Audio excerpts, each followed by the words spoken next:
¿Qué tal, amigos televidentes? Buenos días y bienvenidos a la entrevista del día. Está con nosotros Cristian Menéndez, él es el abogado del Consejo de Resistencia, Fe y Familia, también vinculado este consejo a las actividades pro familia y pro vida. ¿Cómo le va, abogado? Muy buenos días y bienvenido. Fue infructuosa la acción parlamentaria hace poco porque no hubo quórum para aprobar finalmente en segundo debate las reformas al COIP, pero vamos a concentrarnos en el aborto no punible en casos de violación.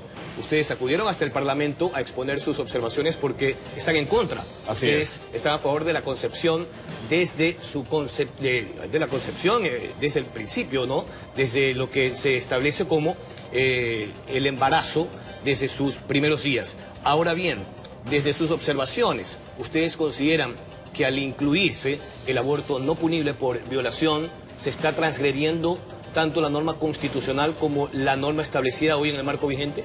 Claro que sí. El tema, estimado Jorge, es que la Constitución protege la vida desde la concepción. Así lo establece el artículo 45 de la Constitución. Y hay varios temas a recalcar.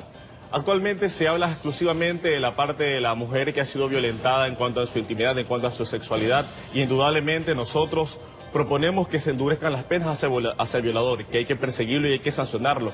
Y hacer un seguimiento a las causas que llegan a los juzgados, ya que hemos visto muchas veces que los jueces dan libertad a esta clase de individuos, por ende salen y siguen en sus actuaciones. El tema, estimado Jorge, es que actualmente existe una fórmula constitucional que es el test de ponderación, que establece que es una figura constitucional mediante la cual tú haces pesos en cuanto a los derechos. Por un lado está el derecho a la mujer en cuanto a su intimidad, en cuanto a su seguridad, etcétera. Y por el otro lado tenemos el derecho a la vida. Siempre va a prevalecer el derecho a la vida, ya que es el derecho por excelencia, el primordial. Si no fuera así, la existencia de la raza humana ya se hubiera extinguido. Dentro de esas observaciones, ¿cuál ha sido el criterio casa adentro desde este consejo que ha tenido participación activa, incluso en la época del matrimonio civil igualitario? ¿Qué piensan hacer? ¿Cuáles son las próximas acciones a tomar? Porque esto es cuestión de días. No hubo quórum hace poco, pero seguramente en 15 días se aprobarán los cambios al COIP. Nosotros lo que hicimos fue de manera activa presentar una medida cautelar en donde quisimos hacer que esto se detenga. Lo presentamos en juzgado de flagrancia, nos contestaron inmediatamente al siguiente día y nos negaron la acción. Para que proceda, estimado Jorge, el tema del aborto por violación, tienen que cambiar el Código Orgánico Integral Penal en el artículo 149, segundo inciso, donde penaliza a la mujer que aborte con una pena privativa de libertad de 6 meses a 2 años, y el artículo 150, donde desean añadir como el aborto no punible. En cuanto a la causal, como tú bien lo mencionas, que de hecho son 5, pero la que más ha causado conmoción y más relevancia es la parte de la violación. Tendrá que cambiar la Constitución, ya que en el artículo 45, como ya se lo establecí, se protege a la vida desde la concepción. Tendrán que cambiar el artículo 20 del Código de la Niñez y Adolescencia, que protege a la vida también desde la concepción. Ecuador tendrá que desafiliarse incluso y tener de lado tratados internacionales como la Convención Internacional de Derechos de la Niña y Adolescente, donde también se protege la vida desde la concepción. Estamos en un marco constitucional, en un marco legal, en donde se protege a la vida desde diferentes códigos, desde diferentes puntos de vista. Nosotros evidentemente vamos a acudir nuevamente a la Asamblea a establecer ponencias sobre este tema y vamos a seguir presentando acciones legales como la medida cautelar para detener que esto siga avanzando. Para concluir esta parte, porque luego vamos con el tema de consumo de drogas, es importante explicarle a la ciudadanía lo que existe hoy en el COIP. Dos de las principales excepciones en el caso de aborto no punible están vinculadas a que la mujer, la madre, esté en peligro, que su vida esté en riesgo, si es que finalmente se procede con el parto, y por el otro lado cuando padece algún tipo de enfermedad psiquiátrica. Así es, esas son las dos causales que actualmente se encuentran. El tema es que se desean añadir en el artículo 150 del Código Orgánico Integral Penal muchas más causales, entre ellas el tema de la violación. Entre los añadidos se establece de manera textual lo siguiente, dice en el numeral 2 de este artículo: si el embarazo es consecuencia de una violación, incesto o inseminación no consentida, y en el caso de que el embrión padezca una patología congénita adquirida. Y no solamente esto, en el COS, en el Código Orgánico de la Salud, se establece que una mujer por emergencia, en cuanto a estos casos, pueda acceder, se le practica el aborto sin necesariamente establecer un precedente del por qué lo hace, inmediatamente incluso se le pide al médico que guarde silencio sobre esta actuación. Hay que ser muy meticuloso en este tema porque hay un tema que hay que resaltar, Jorge.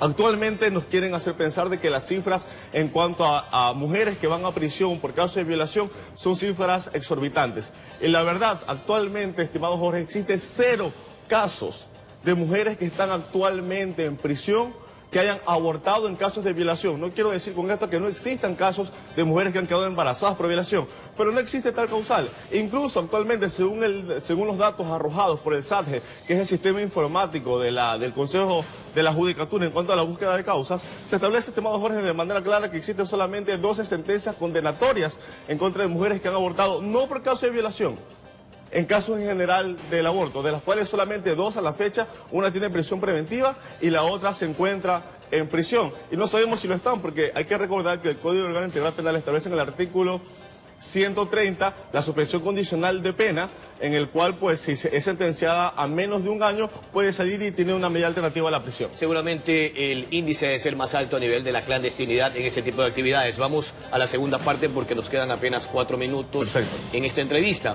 El consumo de drogas es algo que también se ha convertido en una especie de flagelo social. La familia debe enfrentar este infierno con sus hijos y a veces familiares, hermanos.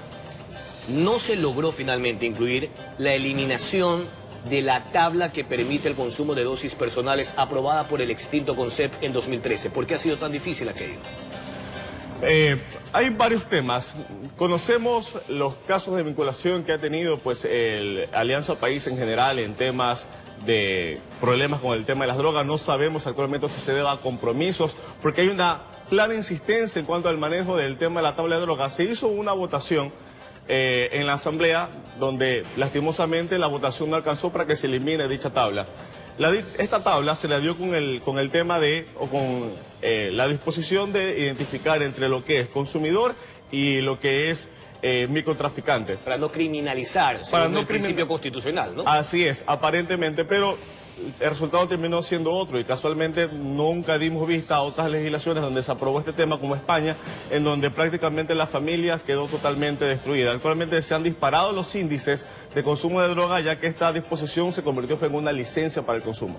Y si analizamos de manera profunda el concepto de esta tabla, al final podría ser la legalización parcial de la venta, abogado, en virtud de que son dosis personales, 10 gramos de marihuana, 2 de pasta de base de cocaína, 1 gramo de cocaína. ¿Aquello implica una legalización de la venta de manera parcial? De manera parcial, evidentemente, porque ¿por qué se autoriza que una persona pueda tener estas sustancias si se supone que el porte o el comercio de estas sustancias se entiende que es prohibida? Por lógica, evidentemente estamos hablando, como bien tú lo mencionas, en una permisibilidad parcial en cuanto a este tema. Actualmente en la disposición general segunda, en el COS, se añade que va a haber una regulación por parte del Estado con los sembríos de estupefacientes. La verdad es que no entendemos por qué siguen insistiendo con el tema del consumo de drogas, ya que estamos viendo que actualmente estamos perdiendo a nuestra niñez y adolescencia. Casualmente no contamos con políticas públicas que puedan cubrir esta necesidad. Actualmente tenemos muchos jóvenes sumergidos en este vicio. Existen tratamientos que están entre los $4.000 y $5.000 para tratar de manera completa esta problemática, sin perjuicio de que vuelva a recaer el adolescente. Cristian, usted es abogado, nos queda 1 minuto, 1 minuto y medio. Por un lado, el asambleísta socialcristiano Vicente Tallano ha exigido la eliminación de esta tabla. Y por otro, la asambleísta Marcela Guiñaga de la Revolución Ciudadana ha dicho que esa tabla que permite el consumo de dosis personales nada tiene que ver con el COIP. Pero pasa que en el COIP hay una materia distinta, que es la tabla que sanciona el porte de acuerdo a mínima, mediana o gran escala. No puede haber una confusión en aquello. Indudablemente, aquí nos pretenden hacer creer que una cosa va atada a la otra, cuando indudablemente son temas que se pretende hacer una distinción como tal. Hay que recordar, estimado Jorge, de que muchos de estos asambleístas que están proponiendo todas estas fórmulas que lo único que busca es destruir la familia, saben que actualmente les queda solamente un periodo más en cuanto a las reelecciones con vista al 2021 y están intentando sacar el máximo provecho posible a estas ponencias. Hay que tener en cuenta que estamos hablando de un negocio millonario.